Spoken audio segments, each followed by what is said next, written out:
friends, I am Neena Jindal. So today in this lecture I will tell you temperature dependence of resistivity, which is a topic of the unit current electricity. So in my previous lecture I told you how this rho is equal to m upon Ne square tau, where rho is resistivity or specific resistance, one and the same thing. I have told you where m is the mass of the electron. All of you know mass of the electrons moving in the conductor. N is the number of electrons per unit volume. Tau is the relaxation time and E is the charge on the electron. All these terms are familiar to you because I have explained all these terms in my previous lecture. Now out of these terms you see m, mass of the electron, and charge on the electron, they are always constant. And n, which is the number of electrons per unit volume, this is also practically found that is independent of temperature. It depends upon the nature of the material. So, for a given material, rho is inversely proportional to 1 by tau. So, for given material,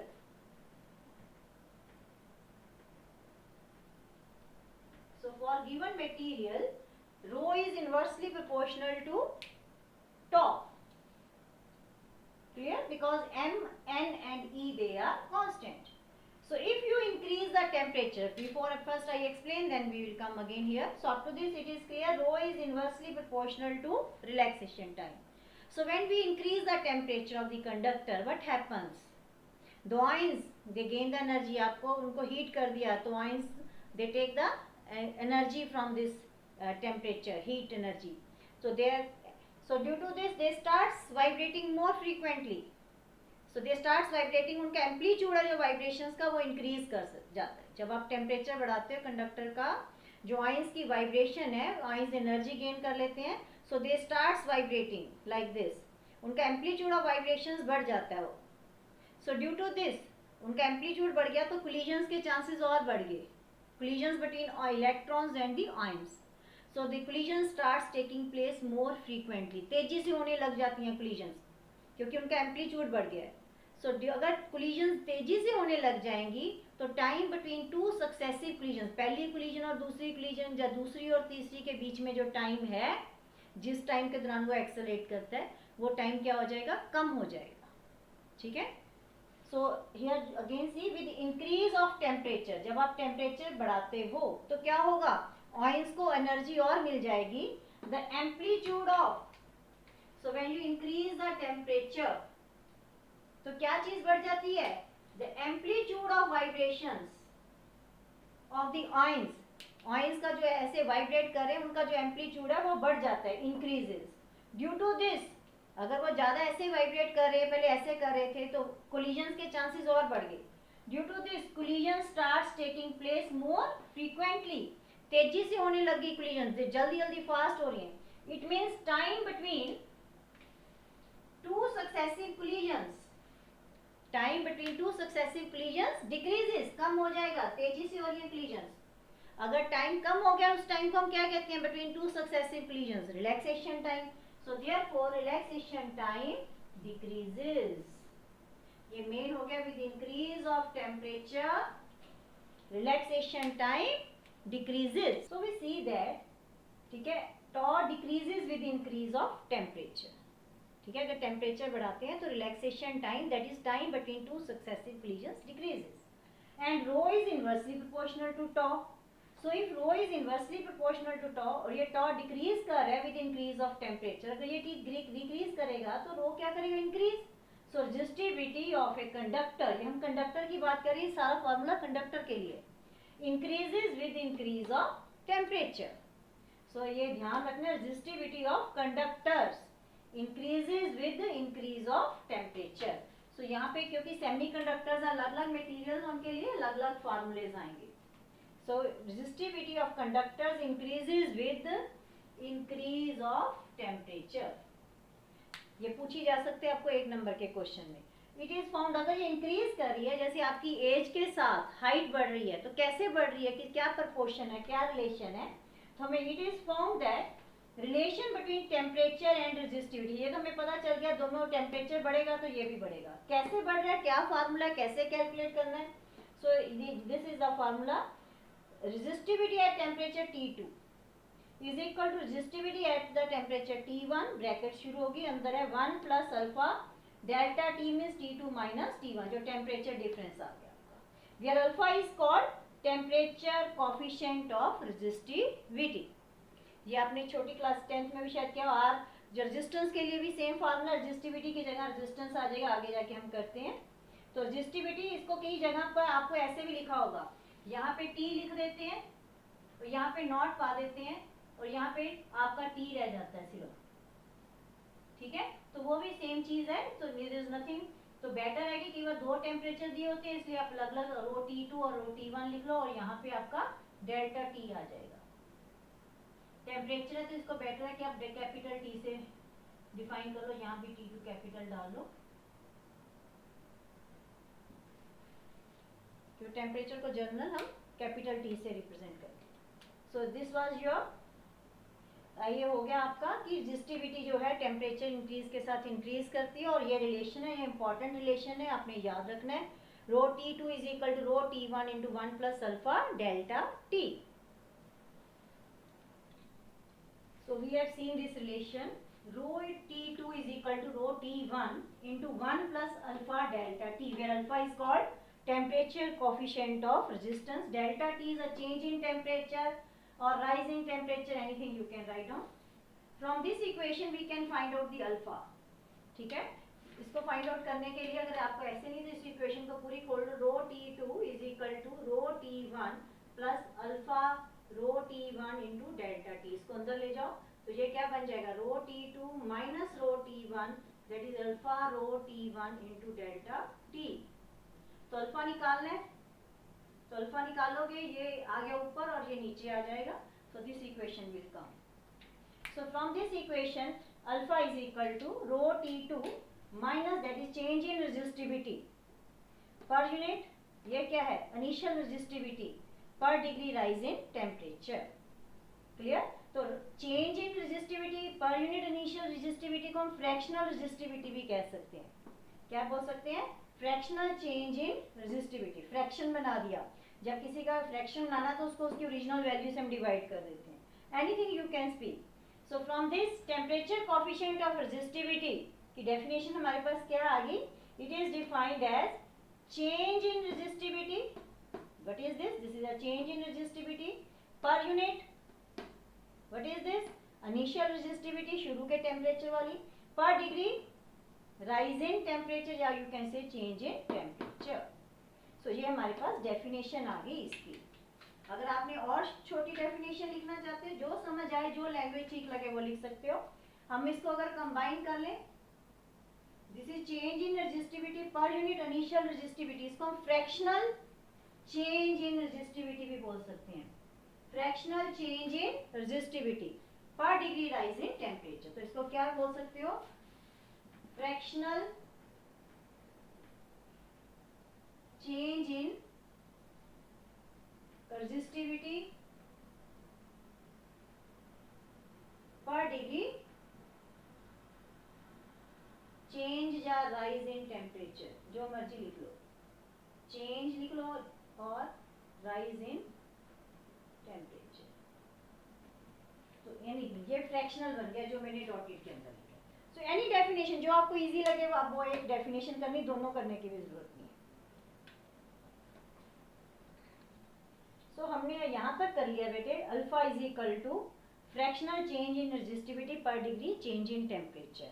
अब यहाँ से इसके units निकाल सकते हैं, ये भी resistivity है, नीचे भी रेजिस्टिविटी है, रेजिस्टिविटी के ऊपर वाले यूनिट्स और ये नीचे वाले आपस में कैंसिल हो गए, हमारे पास क्या रह गया, सिर्फ delta T change in temperature, that is temperature के यूनिट्स रह गए। तो इसके यूनिट्स क्या बन गए, पर डिग्री, अगर आपने डिग्री सी में लिया है, सेल्सियस में लिया तो डिग्री सी -1 आ जाएगा, और जा केल्विन इनवर्स लिख सकते हो अगर केल्विन में लिया है, ठीक है? तो इसके यूनिट्स ये बन गए। अब इसकी वैल्यू होती है स्टैंड, अलग अलग मटेरियल्स के लिए इसकी वैल्यू अलग अलग है, we have the table for this. For pure metal conductors, for pure metal conductors, metals, almost metals are their good conductors, For pure metal conductors, the value of alpha is positive. The value of alpha is positive. अगर इसमें alpha की value positive होगी तो 1 में कुछ भी positive add कर रहे हो तो रेजिस्टिविटी ऑटोमेटिकली क्या होगी, इंक्रीज करेगी विद इंक्रीज ऑफ टेम्परेचर. अगर टेम्परेचर बढ़ा रहे हो तो डेल्टा टी भी पॉजिटिव हो गया, ये सारा ये भी पॉजिटिव है, तो अंडरस्टूड है कि ये चीज रेजिस्टिविटी क्या करेगी, इंक्रीज करेगी. So we from this it is clear as because इसके अल्फा की वैल्यू पॉजिटिव, तो metal conductors alpha is positive, it means its resistivity increases with increase of temperature. For alloys, पहले प्योर मेटल्स बोला, अकेला copper या अकेला aluminium. Alloys क्या होता है, combination of metals with metals and non metals. तो एलॉय में एक ही मेटल नहीं होता, बहुत सारे मेटल्स और नॉन मेटल्स हो सकते हैं. So for alloys alpha is positive but its value is very very small as compare to its value for metals. Alpha इसका भी पॉजिटिव है, एलॉयज का भी पॉजिटिव है, लेकिन मेटल्स के लिए इसकी वैल्यू की कुछ फाइनाइट वैल्यू है. But alloys its value is very small as compared to its value for metals. तो इससे क्या क्लियर होता है, अगर अल्फा की वैल्यू स्मॉल होगी, पॉजिटिव तो है, इसका मतलब रेजिस्टिविटी अलॉयज की भी इंक्रीज करेगी, मेटल्स की भी इंक्रीज करेगी. अगर जितनी अल्फा की वैल्यू स्मॉल हो जाएगी उतनी जो इंक्रीज है वो उतना कम हो जाएगा. मेटल्स का भी रेजिस्टिविटी इंक्रीज कर रही है with increase of temperature, alloys की भी इंक्रीज कर रही है. But in case of alloys increase in resistivity with increase in temperature is so small that is it can be considered negligible. हम इसको assume कर सकते हैं कि that with increase of temperature resistivity of alloys is almost constant. So we were doing, ठीक है, how this alpha value of alpha is different for metals and alloys. दोनों के लिए अल्फा की वैल्यू क्या है, पॉजिटिव है, ठीक है, मेटल्स और alloys दोनों के लिए. देखो दोनों की रेजिस्टिविटी इंक्रीज कर रही है विद इंक्रीज ऑफ टेम्परेचर, लेकिन दोनों के लिए अल्फा की वैल्यू अलग अलग है, मेटल्स के लिए ज्यादा है और एलॉयज के लिए बहुत कम है. So the value of alpha is very जितनी मर्जी वाली लिख लो, स्मॉल फॉर एलॉयज. अगर अल्फा की वैल्यू देखो स्मॉल होगी तो 1 प्लस अल्फा डेल्टा टी, वो उसमें देयरफॉर इंक्रीज इन रेजिस्टिविटी, जो वेरिएशन होनी है with increase in temperature in case of alloys, वो हम क्या ले सकते हैं, निग्लिजिबल, क्योंकि अल्फा ने ही डिसाइड करना है. So we can consider that their resistivity is nearly independent of temperature. तो हम assume करते हैं alloys की जो resistivity है टेम्परेचर बढ़ने से या कम होने से, वो टेम्परेचर के उसकी ज़्यादा resistivity की वैल्यू चेंज नहीं हो सकती, तो हम उसको constant resistivity वाले materials consider कर सकते हैं. That's why some alloys they are used for making standard resistors, that is उनको हीटिंग एलिमेंट्स या स्टैंडर्ड जिसकी हमें जहाँ पे हमें चाहिए कि टेम्परेचर के साथ उनकी रेजिस्टिविटी ना बदले, तो वहाँ पे हम उनको यूज़ कर लेते हैं. सो बेटे वी वर डूइंग, ठीक है, आर हमने रो का किया था, रेजिस्टिविटी इंक्रीज करती है with increase of temperature for metals and alloys. अब हम रेजिस्टेंस और रेजिस्टिविटी के रिलेशन पे आ जाते हैं. Resistance is equal to rho L upon A, ठीक है. रो का फार्मूला हमने अभी किया है m upon n e square tau into L upon A. For given conductor, given का कंडक्टर मीन्स मटेरियल सेम हो गया, गिवन मतलब उसकी लेंथ और एरिया ऑफ क्रॉस सेक्शन भी हमें दिया हुआ गिवन हो गया. For given conductor m mass of the electron, charge on the electron, number of electrons per unit volume, length of the conductor, area of cross section, they all are constant. So r is inversely proportional to tau, relaxation time. So as temperature increases, as same explanation you will write down here, I have not written.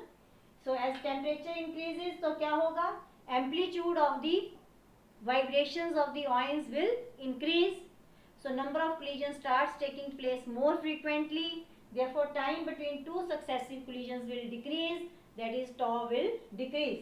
मैंने यहाँ पे short में लिखा है temperature increases, relaxation time decreases. जो इसका reason है वो सेम है, इसमें इसका जो रीजन है वो आपने सेम कहाँ से उठाना है, रेजिस्टिविटी वाले में दिया हुआ है वहीं पे लिखा, तो सेम वो आपने रीजन लिखना है कि जब टेम्परेचर बढ़ाते हो तो amplitude of the vibrations of the ions increases. जब एम्पलीट्यूड बढ़ जाता है तो नंबर ऑफ कोलिजन्स ज़्यादा होनी शुरू हो जाती हैं, they start taking place more frequently, तेजी से हो रही हैं. तो it means time between two successive collisions decreases, that is relaxation time decrease. ये रीजन आपने वहाँ पीछे भी लिखा भी हुआ है मेरा, तो यहाँ पे मैंने दोबारा नहीं लिखा, तो यू कैन नोट डाउन. इसका मतलब अगर टॉर डिक्रीज कर गया तो आर के इनवर्सली प्रोपोर्शनल, देखो रेजिस्टेंस ऑफ कंडक्टर, ये सारा फार्मूला कंडक्टर्स के लिए increases with increase of temperature, ठीक है। Resistance of conductors increases with increase of temperature. So RT2 is equal to RT1 into 1 plus alpha delta T. तो इसका भी रिलेशनशिप रेजिस्टिविटी जगह वर्ड आ गया, रेजिस्टेंस आ गया, बाकी हर चीज सेम है। तो इसका मतलब एलॉयज के लिए और मेटल्स के लिए रेजिस्टेंस, अगर रेजिस्टिविटी इंक्रीज करेगी अंडरस्टूड है, रेजिस्टेंस भी इंक्रीज करेगा। So for metals and alloys we have seen this thing, that is resistivity increases with increase of temperature. In case of metals more changes, more increase, but for alloys it is increase is there but that is negligible. Now we will study other materials also, ठीक है। We have studied metals and alloys which are good conductor of electricity. Behavior of insulators and semiconductors with increase of temperature. Insulators कौन से होते हैं? जो bad conductor होते हैं। So they have practically no free electrons. Basically उनके अंदर कोई भी free electrons नहीं होते. That's why they are poor. क्योंकि free electrons ने ही घूमना है, वही move करेंगे. So they have practically no free electrons. Therefore their resistivity is very very high. जब कोई चीज घूमने वाली नहीं है तो उसकी resistivity बहुत high है. That is they are poor conductors of electricity. अब rise in temperature के साथ क्या होता है? मेटल्स और एलॉयज की इंक्रीज करती है, इंसुलेटर्स की रेजिस्टिविटी क्या कर रही है? डिक्रीज कर रही है। एक नंबर में क्वेश्चन आ सकता है, resistivity of insulators decreases with increase of temperature. अगर आप टेम्परेचर को बढ़ाते हो, इंसुलेटर्स की रेजिस्टिविटी डिक्रीज करती है। रेजिस्टिविटी डिक्रीज करेगी तो रेजिस्टेंस भी डिक्रीज करेगी। एक ही बात है, जब हम रेजिस्टिविटी स्टडी करें तो रेजिस्टेंस भी साथ में आ जाता है।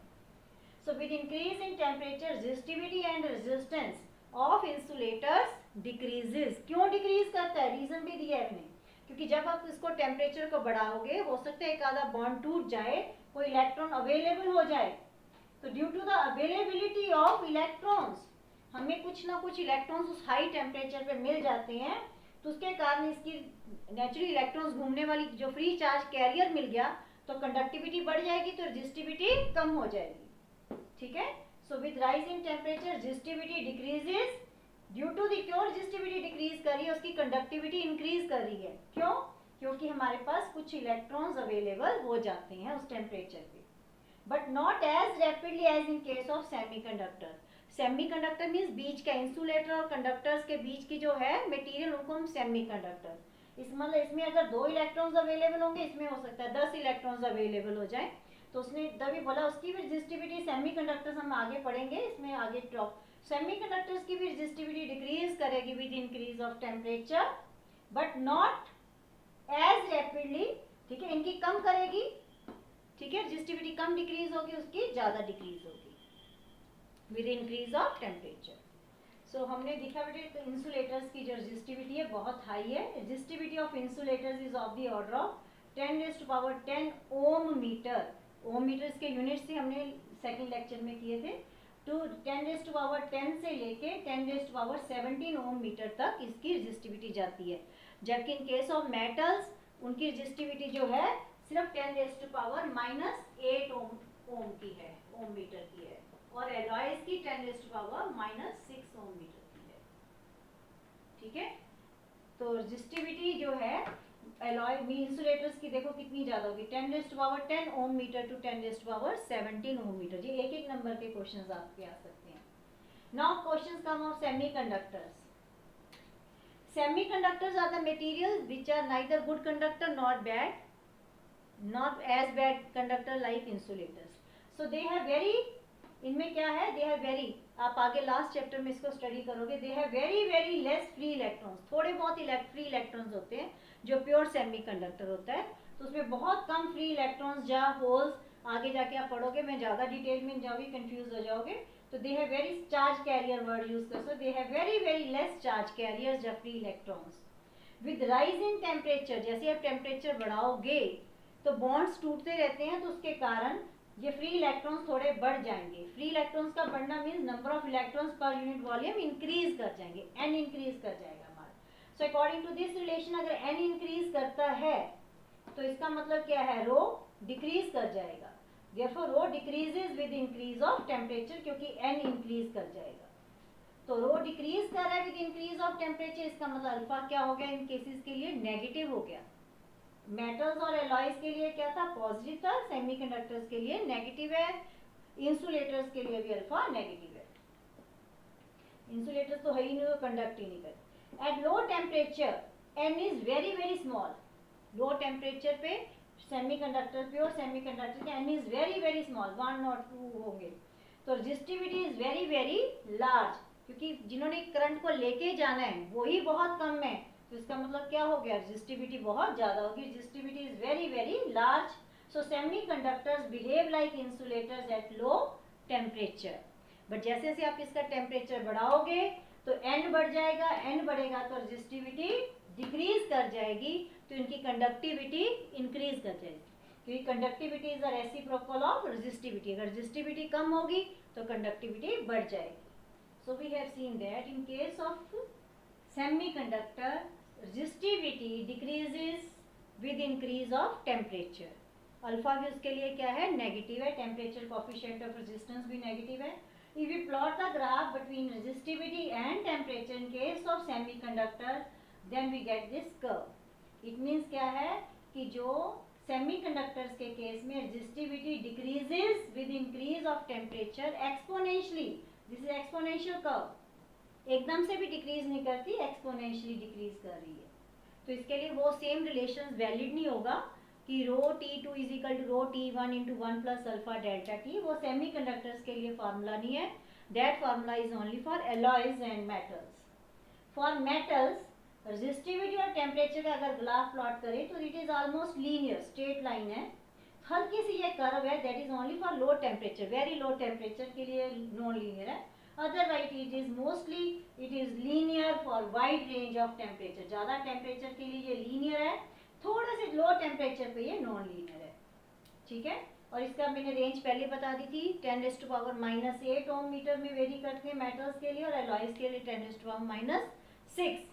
और रेजिस्टिविटी और semiconductors ranges from 10⁻⁻5 ohm meter to 10⁻⁻2 ohm meter. हमने 3 टाइप के मटेरियल्स किए, metals, alloys that is which are conductors, semiconductors and insulators. There are another type of materials which are called superconductors.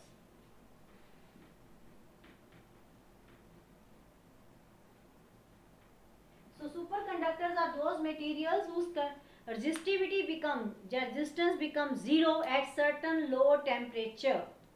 उनकी resistance zero हो जाती है, उनको हम superconductor कहते हैं। सर्टन लो टेम्परेचर, उस टेम्परेचर को हम कहते हैं critical temperature. So in detail you may study in higher studies, ठीक है। तो बेटे now this was your all. सब स्विचेस एंड क्वेश्चंस कितने भी आ सकते हैं, आपकी बुक के अंदर बहुत सारे टेबल भी दिए हुए हैं। So I am not going to show the tables here. Silver is the best conductor, question आ सकता है एक नंबर में। सबसे कम रेजिस्टिविटी किसकी है, सिल्वर की है। Silver is the best conductor. Silver के बाद कॉपर आ जाता है, कॉपर के बाद एल्यूमिनियम आ जाता है। So silver is the best conductor. So जहाँ पे हमने सोल्डरिंग करनी थे बेस्ट कंडक्टर के, जिस जहाँ रेजिस्टिविटी कम चाहिए तो चांदी के टांके लगाते हैं, जिसको आप बोल देते हो सिल्वर की सोल्डरिंग होती है। So stay home, stay safe, thank you.